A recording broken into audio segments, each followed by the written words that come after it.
Just a couple months ago, I had an amazing opportunity to fly to Athens, Greece with my family and speak at an international business conference of entrepreneurs from all around the world, about 1,400 people.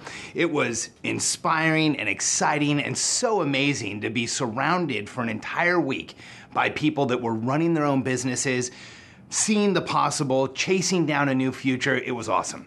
And I was asked a really good question 2 or 3 times coming out of different speaking engagements that I had. The question was, okay, I'm a CEO. What's the one piece of advice you would give me to go back and implement right now? And it was interesting because everyone at the conference was overwhelmed and they were looking for, how do I get the most leverage immediately? Well, for me, that answer is incredibly easy. If you're a manager, a leader, a CEO growing a business, the most important thing is knowing your people. I look at leadership as a contact sport.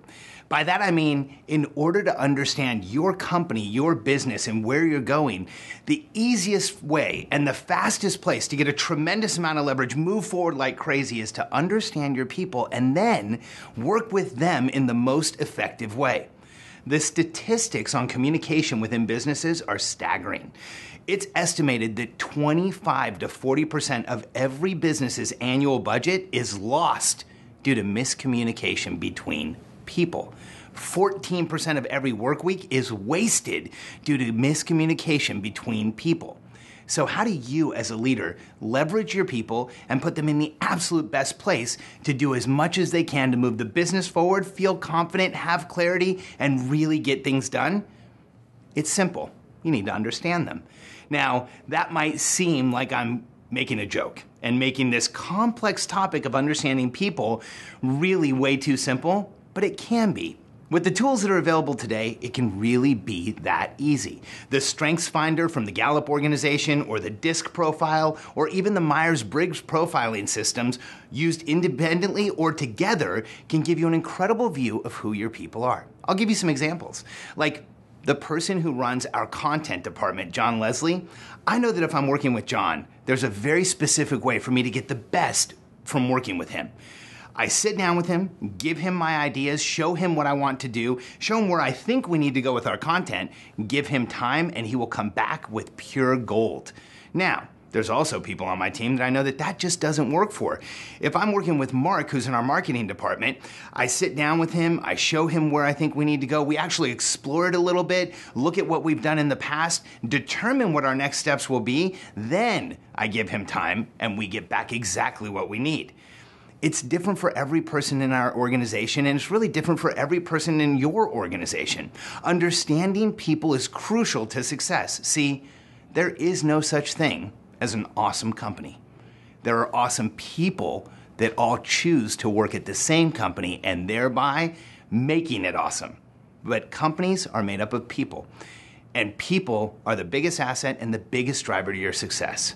One of the biggest challenges that I see in almost every organization that we go into, the places where I consulted, the companies that we've worked with, and even the clients that we coach, is that in most organizations, there's a high level of focus on individual weaknesses. Yeah, we take people, and if they can't do something, then we focus on how do we make them better at doing that thing. What would happen if in your organization, or any organization, we determine what people's strengths were, their natural abilities, the places where they already do well, and we put all of our focus there and move them into positions where that's all they did, only the things that they do well? You know, it's funny. It's intuitive to do that. But so often when I share this with somebody, they say, oh, so you just want me to make everyone's job easy for them, or something like that? My answer is yes. Let's make it easy. Let's make it fun. Let's make it play. Let's put them in a situation where they can work all day and end the day with more energy than they started. By playing to not only your strengths, but your team's strengths, and communicating with them so you can be heard, you change the dynamic of your company permanently. So immediately, today, especially if you manage people, look into how you can learn very simple tactics to better understand the people you're working with, what their strengths are, and then determine how to move forward with them. And in your day-to-day, while you're communicating with your individual team members, look at how they respond and start thinking, you probably already know how they work best. As a leader, as a manager, as a CEO, it's our responsibility to adjust our communication style and what we expect from each person so that we can help them achieve their full potential. I think that having a team, leading people, and running a company is one of the greatest privileges we have. I think that as a CEO who really cares about the individuals within your company, when you help them create leverage, your success is almost assured. Thanks for stopping by.